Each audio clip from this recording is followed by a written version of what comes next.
berkarakter kuat, berdaya saing dalam bekerja, tampil mandiri penuh cita. Jadilah kita generasi bangsa, potensi yang unggul merata, berwawasan tinggi, berbudi mulia, giat belajar selalu berusaha. SMK bisa raih prestasi, ukir masa depan, menerjang zaman menyongsong pembangunan. Siap sedia dan selalu bangga, dari SMK untuk Indonesia.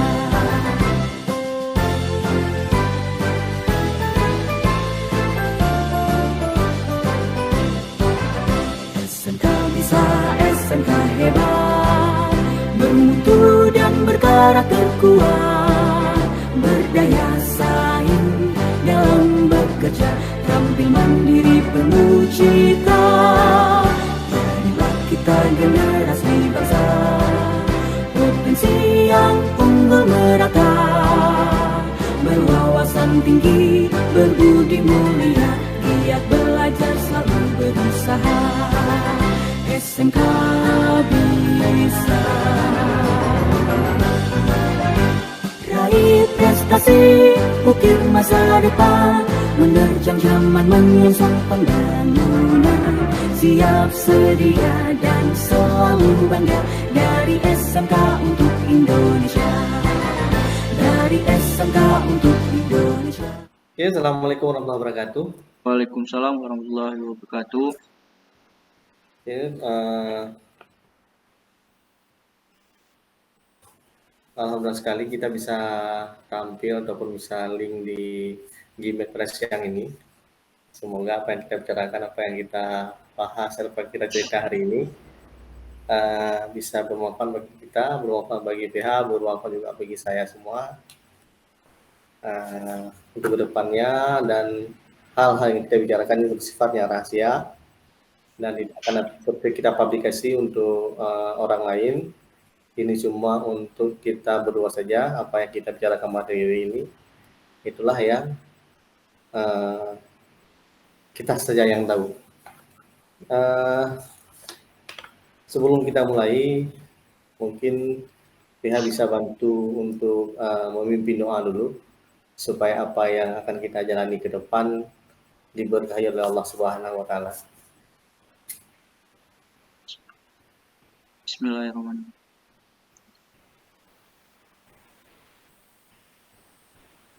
Saya. Oke, terima kasih PH. Kira-kira tahu kenapa Bapak undang di Gmail pada siang ini? Tahu Pak, karena saya sering dipanggil oleh Wallace dengan masalah sering merokok di sekolah.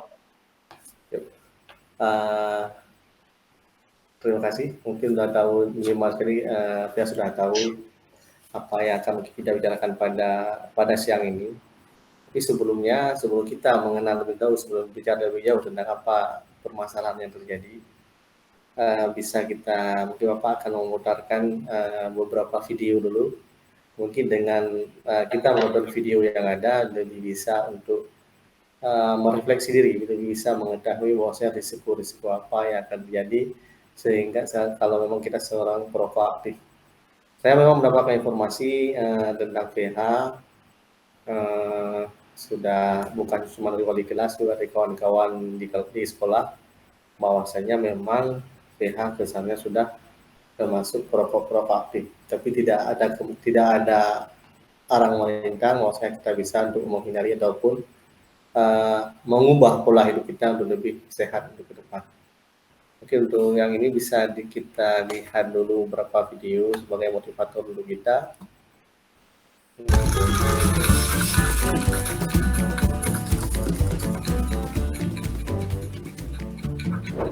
Coba kita mulai dengan komponen-komponennya. Pertama, nikotin, suatu zat yang bisa bikin kita kecanduan, si alasan utama kenapa semua orang tidak bisa berhenti merokok. Bahkan, dia adalah alasan kenapa mereka yang berniat berhenti merasa tidak nyaman dan akhirnya ditarik ke rokok. Selain nikotin, ada sekitar 7.000 bahan kimia lainnya yang terlibat dalam proses membakar satu batang rokok, di mana di antaranya ada beberapa yang akan menjadi aktif dan dapat merusak badan kita. Terlebih lagi, terdapat lebih dari 60 bahan kimia di antaranya yang diketahui dapat menyebabkan kanker. Dari sini, kita dapat mengambil kesimpulan bahwa merokok dapat merusak berbagai macam organ tubuh kita dan secara umum menurunkan kondisi kesehatan. Komponen berikutnya adalah tar, suatu nama yang diberikan untuk partikel-partikel yang tergantung di dalam rokok. Partikel-partikel ini berisi zat-zat yang dapat menyebabkan kanker seperti karsinogen. Contohnya adalah metal seperti arsenik, kadmium, dan lain-lainnya. Tar itu lengket dan berwarna coklat. Dan apakah kalian pernah berpikir kenapa gigi dan kuku perokok menjadi kuning? Yap, itu adalah tar yang dapat juga mengotori paru-paru dan memberikannya penampilan yang sama. Zat yang berbahaya berikutnya adalah karbon monoksida, suatu gas yang dalam jumlah banyak dapat berakibat fatal karena menggantikan oksigen yang seharusnya tersirkulasi di darah. Gampangnya seperti ini. Di darah terdapat sel darah merah, dan di sel darah merah terdapat hemoglobin. Pada mereka yang tidak merokok, oksigen mengikat ke hemoglobin dan diantar ke seluruh tubuh. Tetapi, karbon monoksida dapat meningkatkan dirinya ke hemoglobin lebih mudah dari oksigen, dan akhirnya menggantikan oksigen. Kalian mungkin berpikir, ya sudahlah, apa masalahnya oksigen diganti karbon monoksida? Sangat bermasalah. Karbon monoksida membuat darah semakin kental, dan pada aktivitas seperti berlari yang membutuhkan banyak suplai oksigen, organ-organ penting seperti jantung, otak, dan lain-lain jadi kebagian sedikit sekali oksigen dan dapat berakibat fatal. Selain itu, di dalam rokok terdapat sesuatu yang bernama hidrogen cyanida. Paru-paru kita biasanya mempunyai rambut-rambut kecil bernama silia yang membantu membuang zat-zat asing yang memasuki saluran pernafasan. Hidrogen cyanida menghalangi tubuh kita dalam melakukan proses tersebut dan membiarkan bahan-bahan kimia seperti hidrokarbon, nitrous oxide, organic acid, dan lain-lainnya yang ada di dalam rokok berkumpul di dalam paru-paru dan merusaknya. Tetapi, di balik kenyataan bahwa merokok merusak paru, jantung, pembuluh darah, bahkan otak sampai dapat menyebabkan stroke, ada fakta menarik yang tidak semua orang tahu. Suatu penelitian menyatakan bahwa merokok mengurangi risiko penyakit yang bernama ulcerative colitis, suatu penyakit di usus. Tetapi, rokok meningkatkan kemungkinan terkena Crohn's disease, suatu penyakit di usus juga. Apakah bebas dari ulcerative colitis sepadan dengan risiko-risiko lainnya? Coba tanyakan pendapat teman-teman kalian yang merokok ataupun bebas dari rokok dengan membagikan video ini ke mereka. Apakah kalian akan terus melanjutkan merokok atau berhenti? Apakah kalian akan mulai merokok atau tetap menjauhkan diri dari rokok? Tulis pendapat kalian di kolom komentar di bawah. Terima kasih dan sampai ketemu di video berikutnya.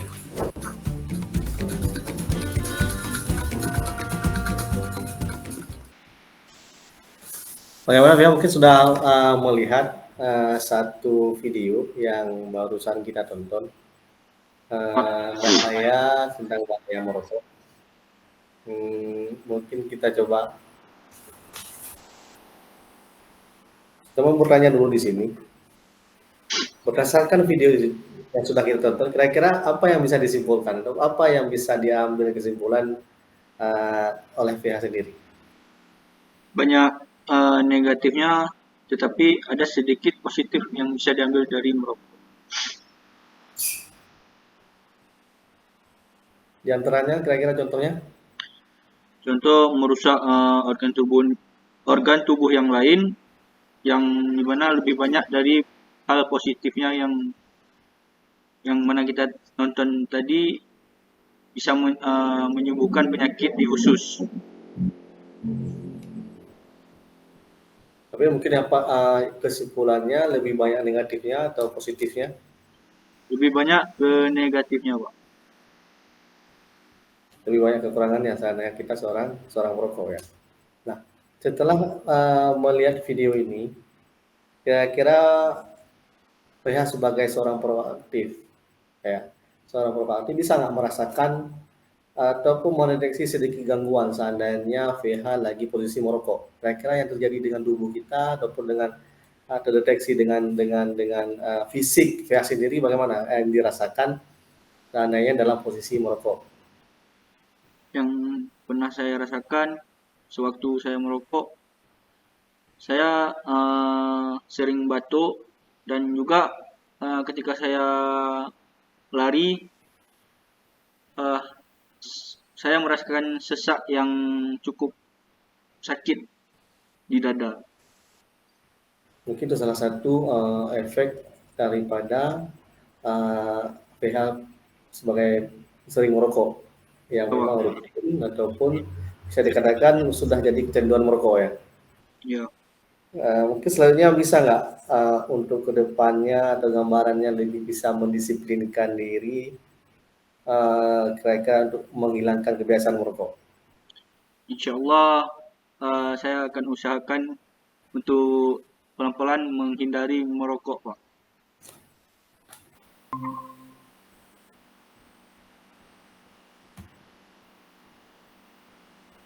Nah, ini adalah gambar sebatang rokok yang di dalamnya mengandung lebih pada 7.000 racun yang terkandung dalam rokok ini.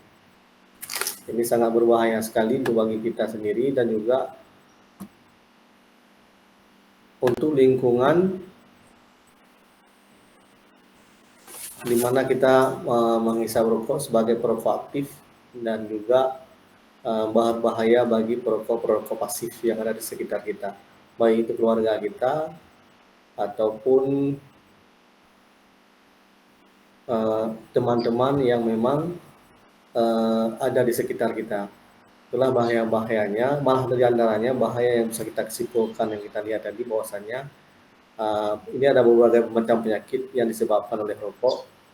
Di antaranya penyakit jantung yang sudah kita lihat di video tadi, stroke, masalah kesuburan dan gangguan pada paru-paru. Nah, pada usia remaja, gangguan paru-paru itu sangat berbahaya seandainya terjadi pada saat kita masih usia remaja. Nah, bahayanya apa?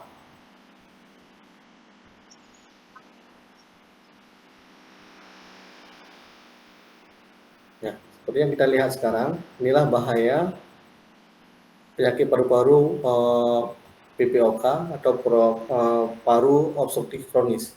Ini sangat berbahaya sekali bagi kita usia remaja, yang mana peradangan pada paru-paru yang berkembang dalam jangka panjang, umumnya ditandai dengan sulit bernafas, batuk, berdahak, dan mudah sakit kita, mudah bengek. Seperti itu sedikit dengan perubahan cuaca, kita langsung sakit. Nah, itu hal yang sangat berbahaya bagi kita perokok aktif. Selanjutnya bisa kita lihat di slide yang Bapak tampilkan. Nah, ini yang memang yang mengena dengan kita sebagai usia remaja. Nah, di saat usia remaja, masih usia sekolah, di saat kita kena penyakit paru-paru, paru-paru itu akan berhenti berkembang. Perkembangan paru-paru juga akan dipengaruhi jika melakukan kebiasaan merokok terlalu dini. Nah, seperti yang kita masih usia remaja, tapi sering merokok, dapat menunjukkan pada pertumbuhan serta perkembangan pada paru-paru. Ini menyebabkan paru-paru berhenti tumbuh. Sebenarnya di usia remaja, paru-paru itu akan terus tumbuh sampai dengan kita usia dewasa. Nah, seandainya kita seorang perokok aktif masih di usia remaja, itu paru-paru akan berhenti berkembang. Ukuran yang ada sekarang ya seperti itulah yang akan terus bertahan tanpa ada perkembangan ke arah yang lebih bagus. Paru-paru yang memang ukuran segitu ataupun memang tidak perkembangan fungsinya seperti itu, maka seperti itulah fungsinya. Tidak ada perkembangan seandainya kita sebagai seorang perokok aktif. Nah, ini beberapa hal yang memang perlu kita hindari supaya kita bisa jadi seorang hidup sehat tanpa rokok. Nah, berdasarkan data yang sudah disimpulkan dari Dinas Kesehatan, hampir 80% dari total perokok di Indonesia itu mulai merokok ketika usianya belum mencapai 19 tahun. Jadi sebelum usia mencapai 19 tahun, rata-rata perokok di Indonesia itu adalah usia sekolah. Kelompok usia yang paling rentan dan paling banyak merokok di Indonesia itulah usia 15 sampai dengan 19 tahun. Otomatis inilah usia-usia kita remaja, yang mana memang berkisar umurnya antara 15 sampai 19 tahun. Itulah yang memang rentan sekali usia perokok di Indonesia, dan ini di Indonesia itulah umur yang paling banyak merokok di usia tersebut. Di urutan kedua itu ada kelompok 10 sampai 14 tahun. Nah, ini jumlah perokok yang tertinggi itu adalah usia 15 sampai dengan 19 tahun. Itu bisa dikatakan sangat berbahaya sekali, sangat ironis sekali karena kita lihat karena usia-usia tersebut adalah usia-usia di mana kita masih sekolah, dan rata-rata siswa sekarang sudah merokok di usia sekolah.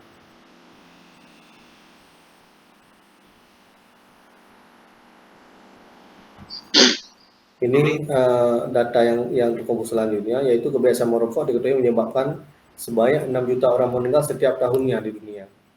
Kematian disebabkan oleh kebiasaan merokok mencapai 10 juta jiwa setiap tahunnya.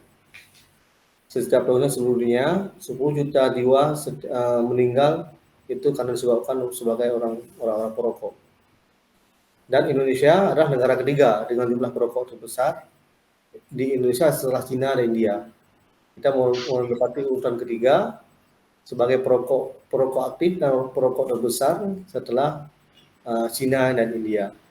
Makanya perokok produsen rokok itu targetnya Indonesia adalah suatu ladang subur, suatu negara yang konsumsi rokok lumayan besar, dan target daripada produsen rokok itu adalah usia-usia remaja, yang mana usia yang masih sangat produktif untuk merokok dengan jangka waktu yang cukup lama.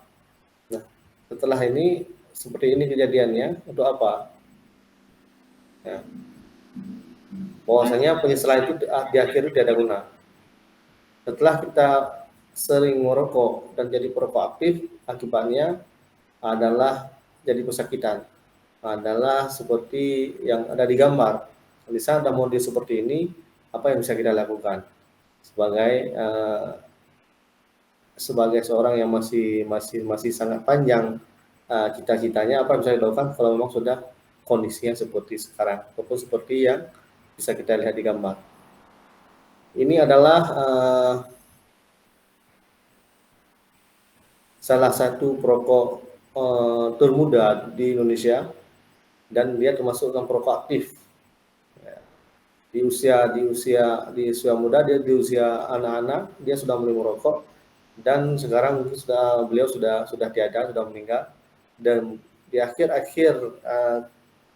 perawatan karena sakit merokok, banyak hal yang dia unggah di media sosial sehingga jadi motivasi bagi kita bahwasanya ini loh yang memang ruginya kita sebagai orang perokok.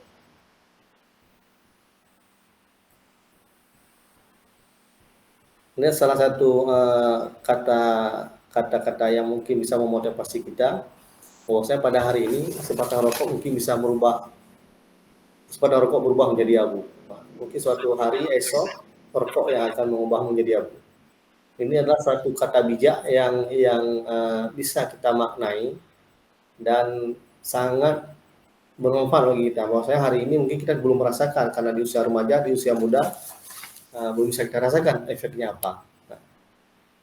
Dan mungkin hari esoknya, di saat kita sudah sakit, di saat kita sudah mengalami efek daripada merokok itu, baru kita bisa merasakan bahwasanya ini loh risikonya.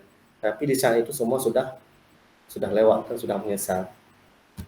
Mungkin dari apa yang kita bicarakan dengan pada hari ini, ada yang mau ditanyakan, ataupun ada yang mau disarankan, ataupun ada yang akan dilakukan setelah kita mengetahui bahwasanya begini loh risiko merokok, begini loh efek daripada perokok di usia remaja. Iqbal, ya saya cuma mau nanya tips-tips dari Bapak untuk kami yang masih bisa lah untuk berhenti merokok, agar bisa berhenti merokok. Gimana tips-tipsnya, Pak? Ya mungkin kan di usia remaja banyak sekali hal yang bisa kita lakukan. Karena apa? Karena kita semua masih mendukung, secara fisik kita masih mendukung, secara pergaulan kita masih sangat mendukung. Yang pertama mungkin kita akan memilih pergaulannya. Kita jangan memilih pergaulan dengan kawan-kawan yang memang tipe merokok ataupun orang-orang dewasa yang memang sudah kecanduan merokok. Itu mungkin kita menghindari, kita memilih kawan yang lebih positif, yang lebih banyak aktivitas, yang lebih bermanfaat. Yang kedua mungkin kita bisa gabung dengan klub-klub olahraga ataupun dengan kawan-kawan yang punya teater ataupun hal-hal yang bisa membuat kita lebih sibuk dengan keadaan sehingga dengan kegiatan sehingga kita tidak teringat ataupun tidak lagi kecanduan merokok. Untuk tahap pertama mungkin karena kita sudah terkena rokok bisa kita gantikan dengan permen ataupun cemilan-cemilan yang memang bisa dikategorikan untuk mengganti porsi rokok. Nah, karena kebiasaan kita sudah merokok, pelan-pelan kita mulai mengubah dan kita memotivasi diri kita sendiri bahwasanya merokok itu tidak ada manfaatnya. Karena apa? Karena kita masih usia remaja dan masih jauh perjalanan kita untuk mencapai cita-cita. Kedua hal, pertama kita bergaul dengan orang-orang yang memang bukan perokok, yang kedua memang kita mencari kesibukan yang lebih bersifatnya positif. Kita bisa bergabung dengan klub olahraga ataupun dengan teater-teater yang memang kita akan banyak disibukkan dengan kegiatan dan tidak ada peluang ataupun ada waktu untuk merokok. Nah, selanjutnya mungkin ya jadi apa istilahnya feedback bagi kita risiko merokok yang kita pegang di pikiran kita bahwa risiko merokok itu lebih besar daripada keuntungan dan peluangnya. Baik, terima kasih Pak. Mungkin kita harapkan ke pihak sendiri juga bisa mengatur. Bapak mau cek kembali bahwa bisa mengatur pola hidup tanpa rokok itu diusahakan semaksimal mungkin. Dan juga kalau bisa kita juga banyak kawan-kawan saya yang masih usia sekolah sudah jadi seorang perokok aktif. Nah, kita harapkan supaya bisa mengarahkan kawan-kawan semua, kawan-kawan dekat yang memang masih aktif merokok, bisa aktif merokok supaya lebih bisa menghindari, minimal sekali bisa mengurangi. Namun kita harapkan dia bisa menghilangkan rokok yang semaksimal mungkin. Kenapa? Kita masih usia remaja, masih banyak hal yang perlu kita capai nantinya. Terima kasih Pak.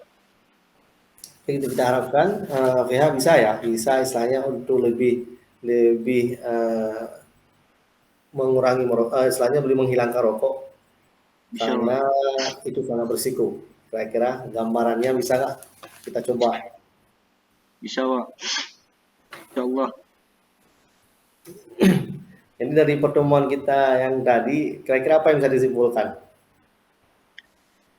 Ya kurang-kurangi merokok karena masih muda itu butuh kesehatan yang fit buat masa tua Pak. Ya. Tapi istilahnya kita bukan mengurangi, kalau bisa kita menghindari ataupun menghentikan rokok di usia remaja dan usia muda, dan itu risikonya cukup besar sekali. Ya, Pak. Mungkin Fia bisa memaklumi ya, saya bisa menyimpulkan apa yang kita bicarakan pada hari ini.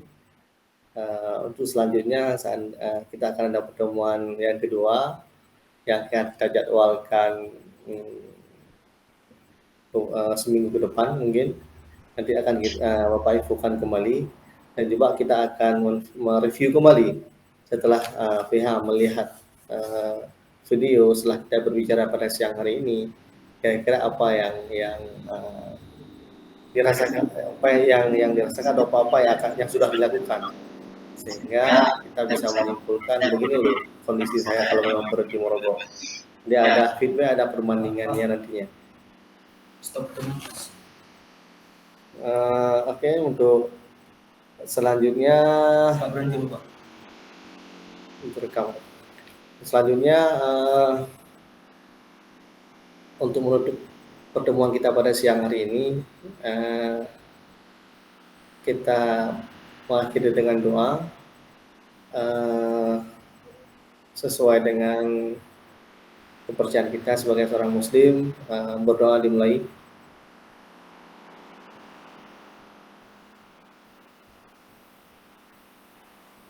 Selesai.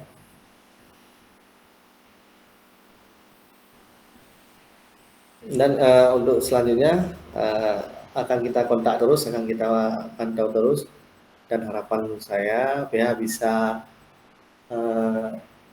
berhenti merokok maksimalnya, dan mulai sekarang sudah bisa mencoba untuk hal-hal yang positif sehingga merokok itu bisa dihilangkan secara maksimal. Dan optimislah bahwasanya dengan berhenti merokok itu akan lebih baik. Baik, Oke, Bang. mungkin pada hari ini kita sudahkan sampai di sini. Ada pertanyaan lagi dari Bea? Pak.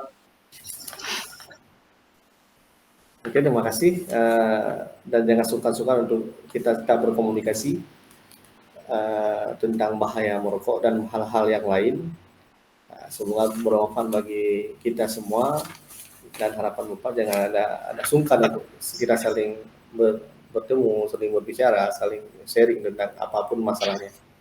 Oke, Bapak akhiri untuk pertemuan kita pada siang hari ini. Assalamualaikum warahmatullahi wabarakatuh. Waalaikumsalam warahmatullahi wabarakatuh.